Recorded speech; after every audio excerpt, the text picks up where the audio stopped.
Hello दोस्तों, मैं सचिन। नमस्कार। तो आज बस ऐसे ही बैठे बैठे मन किया कि चुनावी माहौल चल रहा है। शाम को घर जाओ, टीवी खोलो, न्यूज़ चैनल लगाओ, सोचो कोई पॉजिटिव न्यूज़ मिलेगी या कुछ मिलेगा, कुछ नया। वही चुनावी बातचीतें और चुनाव पे बहस हर जगह, वही न्यूज़ चैनलों पे होता हुआ चुनावी सरदर्दी कहेंगे। क्योंकि सही है, एक बात तो ठीक है कि चुनाव जो हैं वो देश की दिशा और दशा दोनों को ही निर्धारण करेंगे। मतलब दोनों को ही जो है सुनिश्चित करेंगे कि भविष्य में क्या होगा। लेकिन मुद्दा ये नहीं है, मुद्दा ये है कि आम जनता को क्या मिलेगा। हमारे जैसे नॉर्मल बंदों को क्या मिलेगा, जॉब वाले बंदे को, छोटी मोटी जॉब करने वाले बंदे को क्या मिलेगा, उसके हाथ क्या आएगा, या उसके लिए गवर्नमेंट क्या करेगी, उसकी सुविधाओं के लिए क्या करेगी। बस चुनाव इधर उधर घूम रहा है, जातिवाद पे, जनसंख्या पे, आरक्षण पे, जो कि होना चाहिए रोज़गार पे, एक आम आदमी को हॉस्पिटल, चिकित्सा, शिक्षा, इन चीज़ों पे। बाकी थोड़ा बदलाव तो हुआ है, मैं ये नहीं कहता कि बदलाव नहीं हुआ, थोड़ा बहुत तो काम हुआ है। बाकी अगर हम बात करें सपा, बसपा, बीजेपी, कांग्रेस की सरकार जो थी तो मुझे याद भी नहीं है, खैर उसका तो मैं कहता नहीं। लेकिन हाँ, लास्ट सपा की और बसपा की भी याद है। बाकी अब फ़िलहाल जो बीजेपी की सरकार चल रही है ये, तो अगर देखा जाए जो आम आदमी से जुड़ी हुई चीज़ें हैं, अगर बात उनकी की जाए तो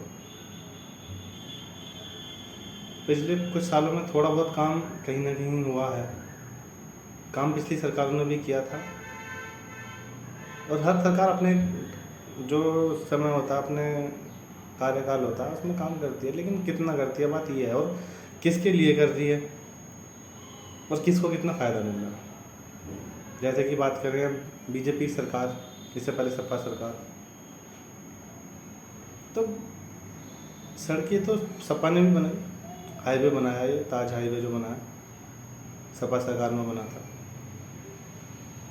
लेकिन जहाँ तक मुझे जानकारी है, याद है, तो ये एक जो कहें कि अच्छा हाईवे या एक ऐसा प्रोजेक्ट था जिसके बारे में सभी को जानकारी थी। बाकी शहर के अंदर की जो सड़कें थी उनकी हालत कुछ खास अच्छी नहीं थी। जहाँ तो गड्ढे, टूटी हुई सड़कें, है ना, फ्लाईओवरों की कमी। ये कह सकते हैं कि जब से बीजेपी की सरकार आई है, इसमें सड़कों का जो है नवीनीकरण हुआ है जरूर। हाईवे सारे अच्छे बन गए, शहर की सड़कें अंदर की भी अच्छी बनी हुई हैं।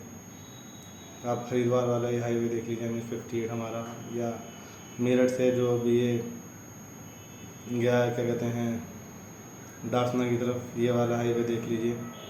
ये भी हाईवे अच्छे है, पर ये डासना वाले हाईवे पे तो एक शिकायत है कि बाइकें बंद कर दी हैं। मुझे जानकारी नहीं है, मैं ये नहीं कहने का कि क्यों बंद करी हैं, इसके पीछे क्या उद्देश्य है, या इसके पीछे क्या गवर्नमेंट की नीति है। बाकी जब आपने एक हाईवे बनाया है तो उसके लिए सुविधा बाइक वाले को भी उतनी मिलनी चाहिए, कार वाले को भी उतनी मिलनी चाहिए। अब बाइक वाले क्या करें, जाम में से जाएंगे, उनके लिए इस हाईवे का क्या फ़ायदा हुआ।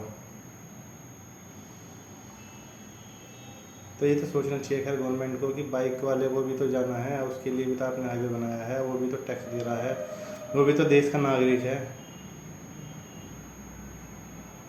बाकी हाँ, ये है जगह जगह बीजेपी की सरकार में फ्लाईओवर भी अच्छे बन गए, सड़कें अच्छी बनी हैं, हाईवेज अच्छे बन गए।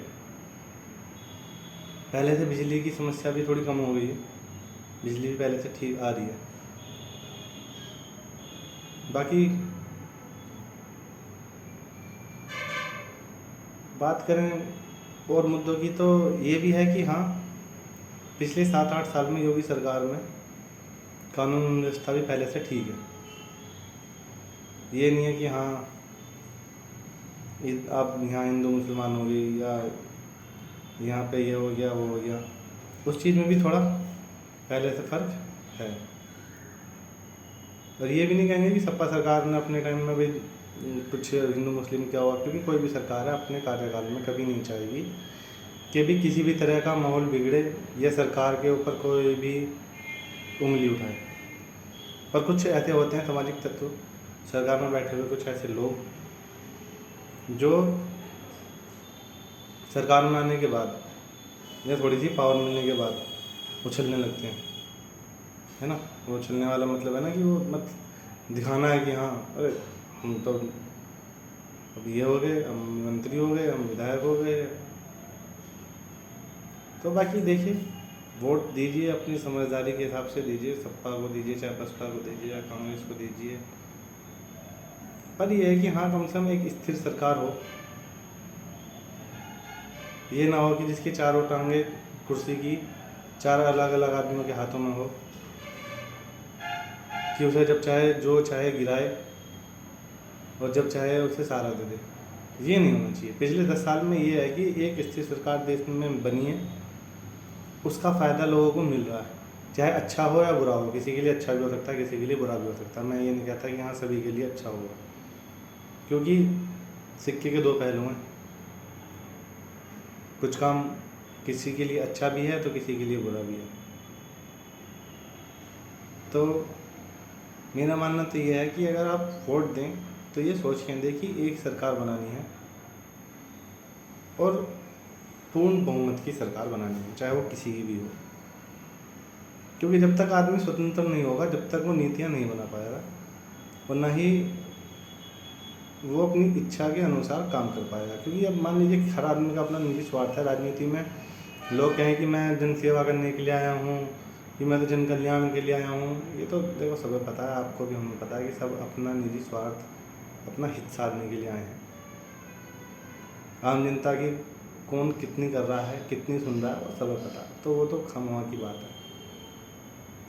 पर देखिए, चुनावी माहौल है और बस यही मन में था कि यह है कि सरकारें ठीक हैं, सब काम कर रही हैं, लेकिन एक आम आदमी के लिए भी कुछ ऐसा होना चाहिए जो सीधा उसके पास महसूस हो कि हाँ सरकार आ रही है, काम कर रही है।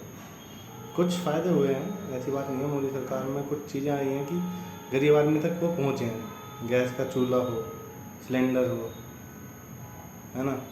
भले सिलेंडर थोड़ा महंगा हो गया हो, चलो पैसे थोड़े कम करें। तो मेरी तो गुजारिश यही है कि जो भी सरकार बने तो थोड़ा और फ़ायदा हो गरीब आदमी को। कुछ और गैस के दाम कुछ और कम हो, कुछ बिजली के दाम भी थोड़े से कम हो, है ना। तो गरीब आदमी का घर चलता रहे, उसकी आर्थिक स्थिति बनी रहे, बच्चों को पढ़ा सके, परिवार का ध्यान रख सके, हर बीमारी में अपने परिवार को कम से कम अस्पताल में दिखा सके। तो बस सरकार से ये उम्मीद होती है कि सरकार अपनी सरकार के अलावा जनता का भी उतना ही ध्यान रखे जितनी अपनी सरकार का ध्यान रखती है। कि हमारी सरकार पूरे 10 साल या 5 साल चलनी चाहिए। तो सरकार तो जब चलेगी जब लोग सरकार से खुश होंगे। अब जो भी सरकार आए, देखो बीजेपी आए, कांग्रेस गठबंधन आए, जो भी आए, लेकिन ये है कि हाँ एक स्थिर सरकार होनी बहुत ज़रूरी है, जिसमें सामाजिक स्वार्थ बना रहे और समाज के लोगों को ये महसूस हो कि हाँ एक सरकार है जो आपका ध्यान रख रही है। बाकी जो है, आप मुझसे तो कहीं नहीं हैं सभी लोग, तो अपने विवेक से जाएं और वोट ज़रूर करें, चाहे किसी को भी करें। वोट ज़रूर करना है, क्योंकि जब तक आप वोट नहीं करेंगे जब तक पता नहीं चलेगा कि आपके मन में क्या है। तो बाकी अगर मेरी वीडियो आप लोगों को पसंद आए हो तो लाइक जरूर कीजिएगा, सब्सक्राइब जरूर कीजिएगा। धन्यवाद। राम राम।